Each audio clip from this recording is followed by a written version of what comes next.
Wake up, your auntie Pat, everyone. Yeah, that's Metallica right. is on the show.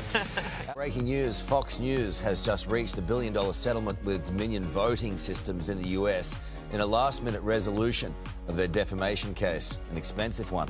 Joining us to discuss, NDIS Minister Bill Shorten, 3AW's Neil Mitchell. Morning, guys. Bill, more than $1 billion Aussie dollars. Crazy money. Crazy mistake. Well, it's massive. But the story that it's about is that Fox News lied about the voting machines made by Dominion, and I think what this settlement represents is that lies have consequences. The truth matters. When you have a major media outlet lying, I mean, what they said about these voting machines was part of the trigger for the riots on January the 6th in America, which led to the storming of the Capitol. So lies have consequences. The truth matters. This is a very good outcome, although it does show in that organisation, I mean, the size of the settlement's bigger than the listed value of the company, just about. Neil? This is massive. Neil? I'm relieved to hear an Australian politician saying lies have consequences. That's another issue. Look, I'm relieved to hear that the media accepts that too. Well done, Neil. This has only just happened. Look, I was a Murdoch editor for only 2 weeks, but I knew Rupert Murdoch long enough to know he's a pragmatist. Is this settled through pragmatism, just get it over and done with, or is there a statement admitting culpability? That's what I'd like to see. I'd like to see whether there's a statement apologising, admitting culpability and we'll pay up, or is it just Rupert paying the money to make it go away? That's what matters. There seems to be an apology that they have released, but we'll get to that in a little bit. Let's $1 billion is big go-away money. It is. Well, the National Disability Insurance Scheme is facing a major reboot amid fears of a multi-billion-dollar cost blowout and allegations of rorting. Bill, this has turned into a real cluster for you. You say the system has lost its way. How do we fix it? Well, first of all, the scheme is changing lives. Yeah, it's for hundreds of thousands of people. But it does, the NDIS is here to stay, but it does need a reboot. To all those participants and families watching the show this morning, what we want to do is not slash and burn people's packages, not at all. What we want to do is make sure that every dollar in the scheme gets through to the people for whom the scheme was designed. Yeah. And what we want to do is to get some of the rent seekers and the people who behave Where in an are you going to get the money unethical from, manner. Well, the money's there. The question is, I just want to stop the money being wasted. This is not about spending more, Karl. It's about spending better. But you've gone to the States. You have to go to the States for more. Dan Andrews has said he's not forking out. And I said forking. OK. No, the money's there. The issue with the scheme is it is changing lives. The problem is that when there's a government program, and for the last 9 years it hasn't been sufficiently well managed, when you've got a government program, it attracts opportunists. It attracts people who think that because it's government money somehow that they are entitled to rip it off. They're not. Every dollar that someone takes off a person on the NDIS is robbing a disabled person of scarce resources. But I'm confident we can reboot the scheme because it is changing lives. But I just say to people who build a business model delivering, shonky NDIS services, overcharging, your time's up. Okay. Just move on. Go and pick on someone else, not the disabled. Neil, quickly. But Bill, what is the problem here? It has to be one of 3 things. Either it's rorting of the system, and we agree it's a good thing to have a system like this, and well done on setting it up, but the rorting of the system, the incompetence of the way it's being run, or the system was badly designed. It's got to be one of those 3 things. Which is it? You set up the system. Is it badly designed? Is it being rorted? Or does the public service not know what it's doing? We're talking about billions and billions of dollars of blowouts here. Well, what's wrong with it? What is the problem? Is it crooks or is it incompetence? Well, I think it's both. The reality is that the agency the people who run the scheme need to have more invested in them. There's not a proper back office of the payment system. What I discovered upon becoming minister is that... Pardon? Well, the issue is we've got to have a better back office of the system. Yeah, anyway, listen, the short message is for the morning show, we want to reboot the scheme. We think that we can through better long-term planning, better administration and competence, but also getting rid of the unethical practices. All right. Now, there's been an increase in people trying to claim, we'll come back to that later in the show, claim refugee status here in Australia, despite arriving here in Australia by plane on student and holiday visas. It's kind of like a scene from Fantasy Island.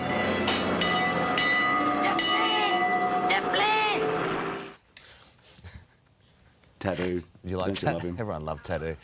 Now, Australia is a refugees' fantasy island, is it not, Bill? 100,000, though, are here clogging the system. That means delays for those legitimately waiting overseas. That needs to be sorted, doesn't it? Well, first of all, the numbers of people doing this are below pre-pandemic levels, and 40% of the people who were mentioned in that article have been here more than 2 years, so they came under the libs. The reality is that our migration system, like so much of the government that we've inherited upon election, had been allowed to run to rack and ruin. One of the big problems, for example, is that there wasn't enough invested in visa processing, and the other thing is whenever there's a migration dispute, it goes to what's called the Administrative Appeals Tribunal. The AAT has become a sinkhole of not dealing with issues, so we're getting on top of that too. OK, well, it's going to take you a while. Neil, for you? It's cruel. It's cruel to the people who are waiting. It's cruel to the taxpayer who are picking up the bill, and it's nonsense to say it's all the Morrison government's fault. It was just as bad under your government. Bill, OK, finally... Hundreds of thousands of people. Do it quickly. Do it quickly. Neil, Neil, I could set my watch by you just giving a leave pass to the last government, mate. The reality is that we talked about 100,000. You're giving yourself a leave pass. That's rubbish. Neil.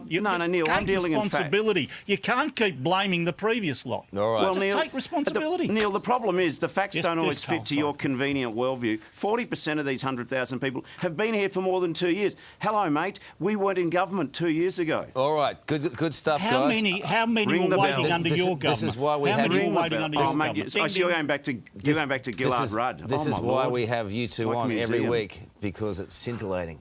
And it could go on for days. Well, I hope so for the viewer. I'm not sure sometimes. No, it's all good in the hood. It's all good in the hood. Love you guys. All right. Thank you very much for being with us. Cheers. I just want some popcorn, Karl, next time. All right, well, male contraceptive pill isn't far away. New research shows a major breakthrough in its development. Here to talk us through it is today medical expert Dr. Nick Coatsworth. Nick, good morning to you. Doctor, should I say. So what have researchers uncovered? And we'll get to the dynamics of men taking a pill every day in a second, but how does it all work? Yeah, Karl, this is really interesting research out of Washington State University. They've uncovered the gene for sperm production. And of course, if you know what gene, makes sperm, you can potentially have a target drug to turn it off. One of the reasons this is so exciting is, of course, pill-based contraception is the province of women at the moment, and those are hormonal contraceptives that have all sorts of side effects for many women and are quite difficult to tolerate. But this male contraceptive pill, potentially, if it's able to be invented and the gene can be switched off, is not going to have any hormonal effects. All it does is mean that the boys can't swim anymore, Karl.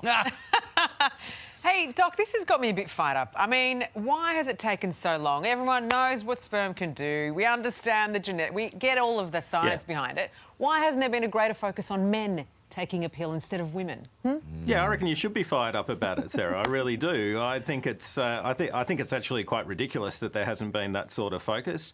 I mean, people have recognised this is a problem. I think the advent of gene technology has been really important, and being able to find these genes now, that is a new thing. So it opens up that target. And I think we will, within the next 5 years, probably see a male contraceptive, which is just going to be really important for couples, men, women around the world. I think it's a really exciting development, actually. Yeah, same. About time we pulled our weight. Well... Sure is, Karl. So well to said. speak, Karl. Well So to said. speak. The thing is, though, I mean, OK, it's available. Right. But honestly, how many dudes do you reckon are going to take a pill every day? And how reliable is that going to be for a woman out there? Set an alarm, take it at the same time every day. Yeah. It's really But we see what you go through. We see what you go through. We can do it. And look, to be honest, like if you're in a couple and your partner or your wife is experiencing hormonal side effects from your contraception and you don't want kids, I reckon that's going to be a pretty powerful reason to take it. Yeah. The most important thing, though, is we have to find out that once you make the boys unable to swim, that when you stop taking the pill, the boys can swim again. That's going to be the barrier, I think. So a girl meets a guy at a bar and she says, "You on the pill?" And the guy goes, "Yeah, I'm on the pill." Depends which pill, Karl. You are not going to trust that. Dr. Nick Coatsworth. Sorry. He's progressive. Bit loose this morning. You're progressive. I love it. All right, well, things are going from bad to worse for Peter Dutton, whose personal approval ratings have fallen to the lowest level since he became opposition leader. Mr Dutton's approval is sitting at minus 28%, down from minus 11% just a month ago. The opposition leader, Peter Dutton, joins us now in Adelaide. Sorry, Pete, that's not exactly the warmest welcome, is it? Fortunately, I didn't hear what Karl said, but I suspect it wasn't nice, Sarah. He's just that sort of guy. He is that kind of guy. Yeah, we're on the same page there. Hey, why do you reckon voters are turning against you? Look, I think the polling was taken over a period where we had a resignation from the front bench, and the public, rightly never awards what they perceive as disunity within the party. But we've got a big rebuild to do. We're in the first 12 months of a government that's in its honeymoon. This is not like the New South Wales scenario where it was a tired government after 12 years. The public perceived that. It wasn't like we'd been through 9 years at a federal level, like when Labor was elected in 2022. So we've got a big rebuilding process to go through, and we'll do that. I also think a lot of families are really hurting at the moment. The cost of living pressures continue to mount on people, and I think the public probably hasn't quite seen that Labor is responsible for making a number of decisions that clearly will make it harder for families. And I think, unfortunately, sadly for families, that's going to come home to roost over the next 12 months. I mean, is it perceived disunity or is it actual disunity? I mean, you've got senior Liberal shadow ministers just basically falling left, right and centre. Does it really come down, do you think, to the stance that you're taking about the voice and the opposition against it? Well, we had a resignation yesterday from Karen Andrews, who's been a great member of our front bench. But Karen's 63. She's decided she doesn't want to contest the next election. And she said, if you're going to have a reshuffle, bring somebody fresh in because they'll be a face for going into government in 2025. So, I mean, it's hardly disunity, but the media will portray it as that. And for us, yes, I think it's incredibly important that we take a strong stance against the Canberra voice because it's about an elitist model. It's not going to deliver the outcomes that we want in the local communities, and it's not in our country's best interests to have an effective sort of third limb of government that's going to be a massive big new bureaucracy. And I've got to take tough decisions that are in our country's best interests and fight hard for them, and that's exactly what we're doing on The Voice. And there'll be lots of other issues that we're able to talk about. I mean, one thing that Karen Andrews did say was that you guys are sort of distracted by The Voice and not actually focusing on grassroots and things like cost of living pressures across the country. Are you actually, spending too much time where it's not necessarily needed? Well, I think for a lot of families at the moment, they have no idea what The Voice is. They're more worried about how they're going to pay their bills. I'm going to a business here in South Australia shortly. Their gas bill's gone up by 340%. And their electricity bill by about 120%. And all of those costs are being passed on to consumers. So people feel that when they go into the checkout, into the supermarket at the checkout. You can understand why people are saying, well, why are you talking about The Voice and other issues? But this is a proposal that will potentially change our whole system of government. It's not just about how we can help Indigenous communities. And that's why, yes, there's short-term pain in talking about an issue that may not be relevant to the day-to-day lives of Australians, but it's important for our country's future, and that's why I think we take a strong stand. There's been mixed reaction this morning to Basketball Australia's decision to ban transgender player Lexi Rogers from higher level competition. While Rogers can still play at a community level, it's raising new questions over transgender athletes' participation in women's sports. Let's bring in Olympic gold medalist and all-round swimming legend Kate Campbell on the Gold Coast. Hey, Kate. Hey, Kate, how you doing? It's so good to have you with us. Good morning. Thank you so much for having me. Hey, let's start with this. Now, should transgender athletes be taking part in professional women's sport, do you think? Well, firstly, I don't think that my opinion is the one that matters. And I think that before we enter this discussion, it's really important to recognise that the trans community is an incredibly marginalised community. And when we have these public debates, it has the potential to do some real harm to a community that has already gone through so much. That being said, I think it comes down to a case-by-case basis and a sport-by-sport basis. In swimming, we have a policy whereby transgender women, if they have gone through male puberty, they are ineligible to compete in the elite level. That is, at a World Championships, a Commonwealth Games or an Olympic Games. But we want to stress that they're welcome in all forms of the community level, and World Aquatics is working to find a way that we can include them in that elite level as well, whether that's through an open category or a specific category for them. But it was determined through some research that once someone has undergone high levels of testosterone, which unfortunately trans women go through when they go through male puberty, that the advantages that you gain from that can't be reduced by simply lowering your testosterone levels. They've artificially given themselves some biological advantages. They're fitter, they're stronger, their hearts are bigger, their lungs are bigger. And all of these things, World Aquatics determined that it would be unfair for them to compete in the female category. But again, that is for swimming. And again, that's not my opinion. That's been reached by professionals who are way, way more educated than I am. But yes, I think that it is a topical issue, but one that we need to handle with real care. Yeah, absolutely. Look, I think that you've answered it really well, as you always do. You're an incredible ambassador for this. The strike against major studios looming. To discuss, entertainment reporter, all-round good guy, handsome man, Sam Rubin joins us now from LA to break it down. Sam, good morning to you. What is going on over there? What is going on over here is that writers are saying the entire business has changed. Everyone else is making money except us. So, Karl, they have decided they are willing to walk away from their laptops and stop writing scripts if studios will not acquiesce to their demands for not only just a new contract, but an entire new formula for calculating the way writers are paid. They're heavily unionised in the US. If a strike does occur, what does it mean for our favourite shows and movies then? Potentially, it means that your favorite shows and movies will be delayed and or not take place at all. The last time there was a writer's strike, 100 days in the making, and it really threw off the production. TV shows are on a very set schedule. Movies tend to be a little bit more flexible.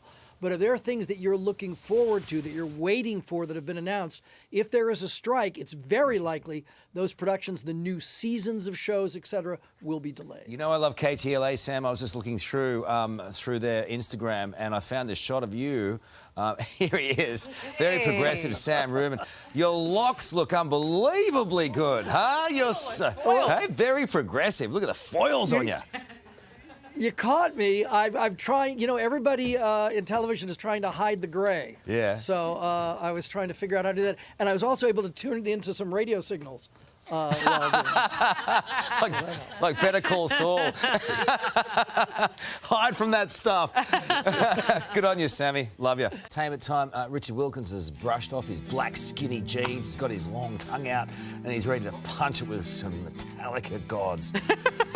Thank you very much indeed. Nice intro, Karl. Good morning, one and all. Today, an exclusive catch-up with James Hetfield, the frontman and co-founder of one of the biggest bands on the planet, who really have defined a genre with a long list of hits amongst their extensive catalogue.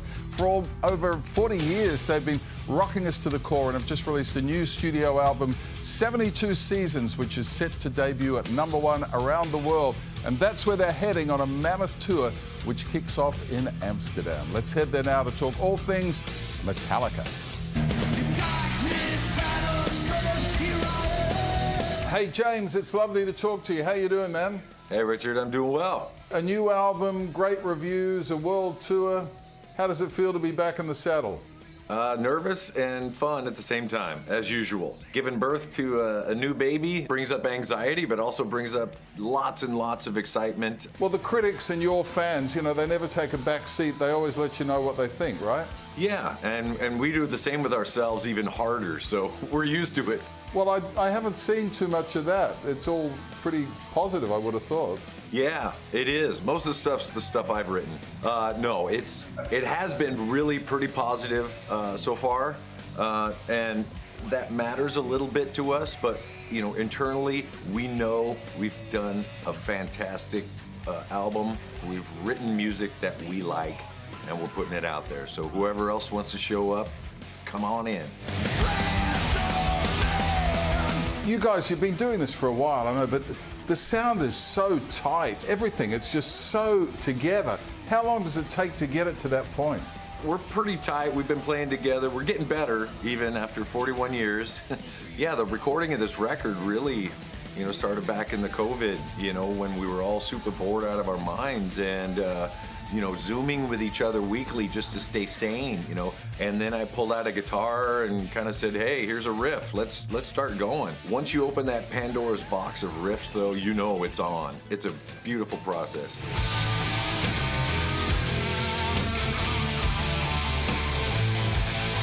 I mean, you have one of the most distinctive sounds in music history, but you're more than a band, you're a brand. I mean, just looking at that logo over your left shoulder there, and I shudder to think how much you guys make out of the merch.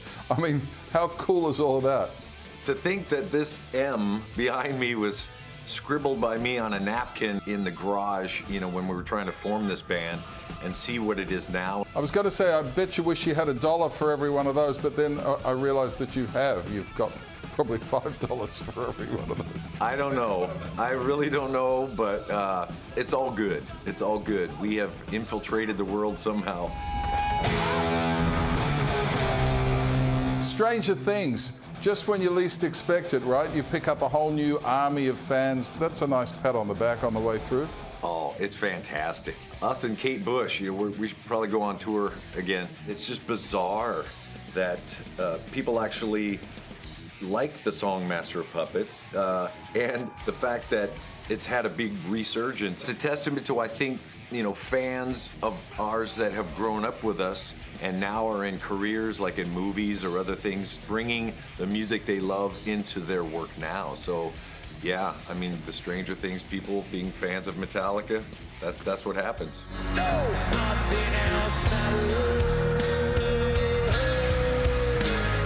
So you're off on a world tour. You're playing 2 shows in each city. The last time I checked the map, Australia was on the world. Just saying. I know it is. I know you're just saying that, and I get it. And you guys have been through so much stuff the last few years. You deserve live performances. We will be coming there. It's not on the calendar quite yet, but we love and do pay attention to Australia, so don't worry about it.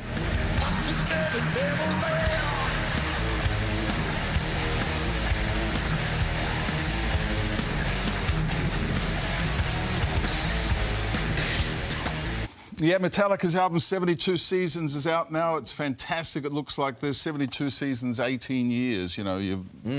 First 18 years of your life. They're playing 2 shows in each city, different set lists, different support acts every night, which is a pretty clever way of making sure the fans go twice. You say we should all be doing some 5-minute free money check. What does that mean? What that means is that, if you need money fast, the first thing you do is you look down the back of the couch, right? So the big money equivalent of that is a couple of things. First is lost super. There's $16 billion of our lost and unclaimed super sitting with the ATO and super funds. It's really easy, never been easier to find it. Those first 3 ones, if you want to do it through your MyGov app, 1, 2, 3 steps, less than 5 minutes that'll take you. Or if you prefer the old-fashioned way, call that number.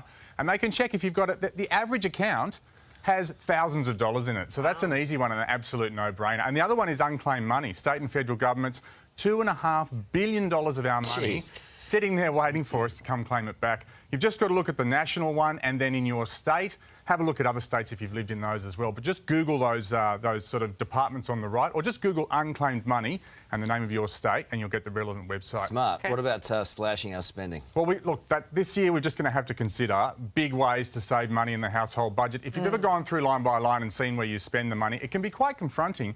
The one that really stood out for me when we did it was eating out and takeaway. We were spending about $100 a week. For a family of 4, that's $5,000 a year. That's our health insurance bill for the year. So it's really interesting seeing this is what the ABS says we spend, the average household, in a year. Recreation includes your holidays, but also some other things like TV and technology and gaming. But clothes and shoes is a big one, what they call personal care. Booze is a big one. So I think about where you're spending your money, be conscious about it. $1,600 a year. You can save thousands of dollars. $1,600 a year in booze. Yeah. That is a tiny That's estimate. the average household. I don't know about that. So make your own vodka. Moonshine. Hey, there are some options if you want to sell too. Well, yeah, don't you love this quote from this US finance guru, Dave Ramsey? He sells so much stuff the kids think they're next. He's talking about how to pay down debt quickly when he says that. But I think you've got to be pretty ruthless when it comes to selling stuff. If it's sitting around the house unused. Put it on Facebook Marketplace or Gumtree. See if you can get some money for it. It's called the circular economy. It's good for the environment. It's good for the wallet. There's all sorts of reasons. What about a second car? If it's sitting in the driveway and you're not driving it much, that's a couple of $1,000s a year in running costs and thousands of dollars that you'll get. Used car prices are still elevated since the pandemic. They haven't come back to earth. Now is the time to sell a used car. Loopholes for cashback? This is actually a handy little trick. There's one caveat here. Don't switch to a dud deal just to get cash back. But if you can get both in one, you can, at the moment, you get $5,000 for switching your home loan, $300, for example, switching your health insurance, $250 electricity and gas, NBN and mobile. Across the board, whether it's individual suppliers offering big cashback deals to switch, or the cashback websites, like Cash Rewards, for example, offering cashback on insurance, telco and also energy switching. There's big money to be made there if you can get a good deal. Good stuff, thank you. Catch up on today's Bill Buster Boot Camp by scanning the QR code below or head to the Today website. You've had 3 kids. Would you take the male pill? That's a good question. As opposed to getting the snip? Yeah. Probably would. Once, I guess. Yeah, you probably. But as long as you know that you can stop taking it and the side effect wouldn't. I just don't know that there's any way at all that you'd remember to take it. Yeah, would you remember to take it every day? Yeah, but if it meant more kids, you would. That's the real contraception. Hello. That right there is the ad campaign. You're going to remember. So funny. Great having you company today, folks. Have a wonderful day. It's over to Jane and David now. I'd do both. I've snipped and I'd take the pill. Just to be sure. I'd wear a full-body anorak. I'd do the whole thing. Hey there, Today fans. Sarah and... What's my name again? Oh my God, Karl. Hey, thanks for watching our YouTube channel, though. Subscribe now for more news, special reports, and amazing Aussie stories. And Karl misbehaving, Whoa, of course. That never happens. Always happens. What's she talking about?